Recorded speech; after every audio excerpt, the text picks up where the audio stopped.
नमस्कार मेरे प्यारे साथियों। तो मैं हूँ आपकी पूजा सरोहा। तो देखिए, अब बहुत अभी कुछ टाइम से मुझे हेल्थ इशू हो गए थे, तो इसलिए शॉर्ट्स वीडियो ही डाल रही थी।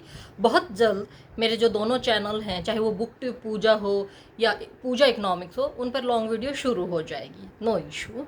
तो देखिए, अब ये जो वीडियो मैं अपलोड कर रही हूँ, ये एक तरह से हमारा एक नया सेगमेंट भी है जिसका नाम होगा टू द पॉइंट। पर उसके अलावा आज एक सोशल मीडिया पर जो आजकल मुद्दा चल रहा है, उसके विषय में भी मैं आप लोगों से बातचीत करना चाहूँगी।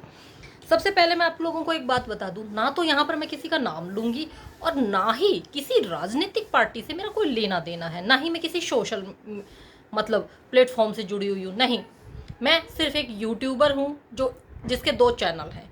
एक तो जो पूजा इकोनॉमिक्स, जहाँ पर मैं इकोनॉमिक्स पढ़ाती हूँ, और दूसरा जहाँ पर मैं बुक रिव्यू देती हूँ। नहीं, उसके अलावा कुछ भी नहीं है। तो देखिए, सबसे पहले आज मैं आपसे उस विषय पे बातचीत करना चाहती हूँ कि जो कि आपके लिए है। अब देखिए, सोशल मीडिया पे आजकल देखिए क्या चल रहा है कि एक स्त्री जिसके पति ने उसको सपोर्ट किया पढ़ने के लिए, क्योंकि वो शादी के बाद पढ़ना चाहती थी, तो उसको पढ़ाया लिखाया, और पत्नी अब एक उच्च पद पर कार्यरत है, तो उसने अपने पति के ऊपर डाउरी का इल्ज़ाम लगा दिया, और प्लस में मैडम का एक्स्ट्रा मैरिटल अफेयर भी है। तो देखिए, सबसे पहली बात, इस मामले में देखिए मैं कोई टिप्पणी नहीं करना चाहूँगी, क्योंकि मुझे पूरी बात का कोई पता नहीं है, और ना ही मतलब ये इन दोनों पति पत्नी में से मेरा कोई रिश्तेदार है। तो देखिए, मुझे तो पूरी बात का कोई पता नहीं, मुझे बस उतना ही पता जितना सोशल मीडिया पर दिखाया गया है। तो देखिए, अब आप लोगों के इस के लिए इसमें क्या है। देखिए, सबसे पहली बात ये, एक तो हमारा नया सेगमेंट है, इसका नाम होगा टू द पॉइंट। ये वीडियो, इसमें जो वीडियो होगी मेरे दोनों चैनल्स पे चलेंगी। तो अब टू द पॉइंट में सबसे पहले मैं आती हूँ कि इसमें देखिए पति और पत्नी की गलती क्या है। तो देखिए, इसमें गलती किसी की नहीं, गलती बस इतनी ही है दोनों की कि समय के साथ दोनों ने अपने आप को अपडेट नहीं किया है।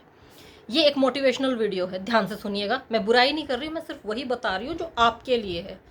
अब क्योंकि मैं देखिए एक प्रैक्टिकल औरत हूँ और मैं वही प्रैक्टिकली बता रही हूँ।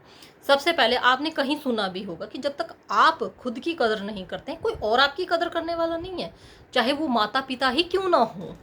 तो देखिए, अब हम पर्टिकुलर मुद्दे पे आते हैं।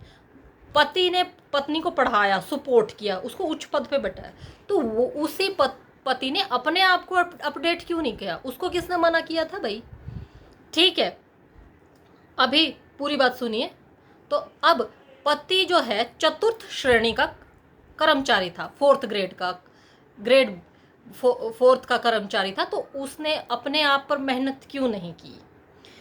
अब पत्नी की देखिए क्या गलती है, जिस आदमी ने उसको साथ दिया वो उसी के ऊपर डाउरी का इल्ज़ाम लगा रही है, एक्स्ट्रा मैरिटल अफेयर कर रही है, तो बजाय इसके उसने अपने पति के ऊपर क्यों नहीं काम किया? देखिए, सीधी सी बात है, अगर मान लीजिए अगर पड़ोस का घर सुंदर है और हमारा घर गंदा है, तो ये तो नहीं होता ना कि हम हमारा घर छोड़ के पड़ोसियों के यहाँ बैठ जाएं, हम हमारे घर की साफ सफाई करेंगे। तो उसी तरह तो उस पत्नी की ये गलती थी कि बजाय उसने किसी और का साथ करने के अपने पति को अपडेट होने में मदद क्यों नहीं की। तो ये चीज़ है, ये मैं इसलिए बता रही हूँ कि देखिए कोई गलत विषय नहीं है अपने आप को अपडेट करना।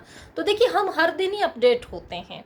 देखिए, हम हर रोज़ सुबह सुबह ना फ्रेश होते हैं, योगा करते हैं, मेरे जैसी मतलब वर्कआउट करती है, और उसके बाद आप नहाते हैं, धोती हैं, खाना खाते हैं, और प्लस में हम औरतें तो देखिए लिपस्टिक बिंदी भी लगाती है, नो इशू। तो ये एक तरह से अपने आप को अपडेट करना ही होता है। हफ्ते में एक बार हम ब्यूटी पार्लर्स भी जाती हैं। तो देखिए, ये कोई मतलब वो नहीं है, शो ऑफ नहीं है, ये अपने आप को अपडेट करना होता है। और माइंड के अपडेट के लिए हम तरह तरह की बुक्स पढ़ते हैं, तरह तरह की नॉलेजेबल स्किल सीखते हैं। तो उसी तरह ये अपने आप को अपडेट करना ही होता है। अब इन दोनों पति पत्नी की प्रॉब्लम तो इनको सुलटाने देते हैं, हम हमारे मुद्दे पे आते हैं। तो देखिए, अगर आपको ज़िंदगी बेहतरीन ढंग से जीनी है तो अपने आप को आप अपडेट कीजिए। ये बात देखिए पहले मुझे भी नहीं पता थी, मैंने भी यहीं आके सीखी हैं। तो अब जो है ये मुद्दा सोशल मीडिया पे, ये इसको सुलझाने के लिए हमारी अदालत है, हमारे कानून है। हम बेहतर होगा, क्योंकि चाणक्य ने भी कहा कि हमेशा दूसरों की गलती से सीखिए, बजाय आप किसी और को दोषारोपण यानी कि किसी और को आप क्रिटिसाइज कर रहे हैं, तो आप अपने ऊपर ही मेहनत कीजिए। हमेशा अपने आप को अपडेट कीजिए और अपना लेटेस्ट वर्जन आप निकाल के लाइए। अगर आपको मेरा काम पसंद आता है तो प्लीज़ मेरे दोनों चैनल्स को सब्सक्राइब कर लीजिए, और पूजा इकोनॉमिक्स के लिए पूजा इकोनॉमिक्स और बुक रिव्यू के लिए book tuber Puja. Thank you very much, धन्यवाद and have a good day.